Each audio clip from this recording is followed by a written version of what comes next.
Have you ever considered why do some people have peace regardless of their circumstances? That's your first question. And why do others struggle even when things seem to be going well? Good day, family. This is video number 10 in our series, Gratitude. Today's lesson is titled, Gratitude Produces Contentment. In this lesson, I want us to move into the section of maturity. As we enter the maturity section of this series, we begin to see what gratitude produces over time. Gratitude is not just something we practice, it becomes something that shapes who we are. And one of the clearest outcomes is contentment. Here's a word of biblical grounding. Contentment is learned. Paul would say it this way, I have learned in whatever situation I am to be content. Philippians 4 and verse 11. That word learned matters. Contentment is not automatic. It is not personality based. It is formed. Paul goes on to say that he knows how to be brought low and he knows how to abound, and that he has learned the secret of facing both. Philippians 4, verse 12 and 13. Gratitude is part of that learning. Now, at times, this is hard for you and I, but why? I'll tell you why. Contentment is difficult because comparison is constant. We measure progress. We evaluate outcomes. We assume peace should follow improvement. However, Scripture teaches that contentment is not tied to conditions. It's tied to confidence in God's sufficiency. Consider with me Hebrews 13 and verse 5. There believers are told to be content with what they have because God has said, I will never leave you nor forsake you. Contentment is anchored in presence, not in possessions.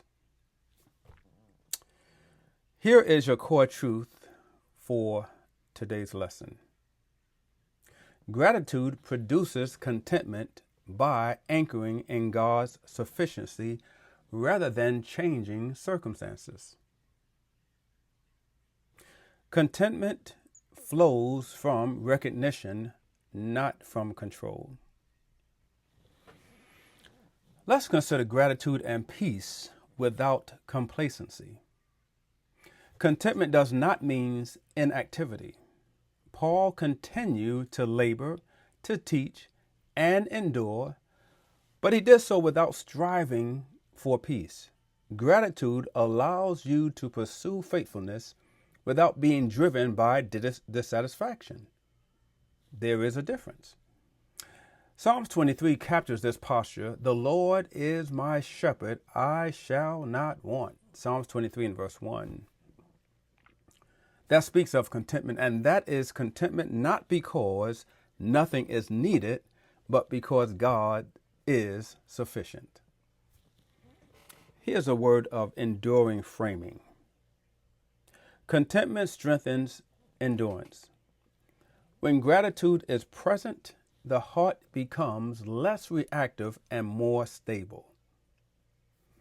Ecclesiastes reminds us that God has made everything appropriate in its time. Ecclesiastes 3 and verse 11. Gratitude allows us to trust that even when timing is unclear. Now here is a word of application. Let's reflect on how we define peace. Do you tie contentment to improvement in your circumstances? Have you postponed peace until something changes?